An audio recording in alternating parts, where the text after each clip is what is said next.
కొంచెం థియేటర్లో ఎక్స్పెక్ట్ చేసినంత రెవెన్యూ రాకపోవడం కొంచెం డిసప్పాయింటింగే. కానీ లక్కీ భాస్కర్కి వీ న్యూ కొత్త జానర్ తీసుకున్నాము, లిమిటెడ్ ఆడియన్స్ ఉంటుంది, ఇది అదే we knew it, multiplexes genre ఉంటుంది అనుకున్నాము. కానీ మల్టీప్లెక్సెస్కి వచ్చేటప్పటికి ఏమైందంటే కొంచెం అమరన్ కూడా అదే జానర్ సినిమా అయ్యేటప్పుడు డివైడ్ అయింది.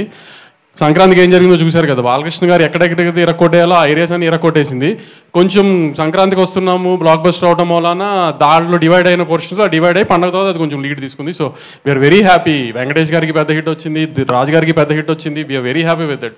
నా సక్సెస్తో కూడా ఐఎమ్ వెరీ హ్యాపీ. కానీ అనుకున్నంత రీచ్కి వెళ్ళలేదు, కొంచెం రీచ్ అయ్యి వెరీ గుడ్. ఇప్పుడు సీక్వెల్ అడ్వాంటేజ్తో డబ్బులు వచ్చే సినిమా అనేది ఉంటుంది ఇప్పుడు. ఇదా ఇది ఆబ్వియస్లీ ఖచ్చితంగా డబ్బులు రావాలనే కోరుకుంటున్నారు డెఫినెట్గా. కానీ మీరు అన్నట్టు పక్క సినిమా ఎలా ఉంటుందో మనం జడ్జ్ చేయలేం కదా. కాబట్టి నా సినిమా మీద అయితే నేను వెరీ కాన్ఫిడెంట్. ఇందాక జస్ట్ జోక్స్ అపార్ట్, కళ్యాణ్ చెప్పింది 100%. మీరు మ్యాడ్లో ఎంత నవ్వుకున్నారో దానికి డబుల్ నవ్వుకుంటారు డెఫినెట్గా. సినిమా చాలా బాగా వచ్చింది, ఎక్కడ మిస్ఫేర్ అయ్యే స్కోపే లేని సినిమా.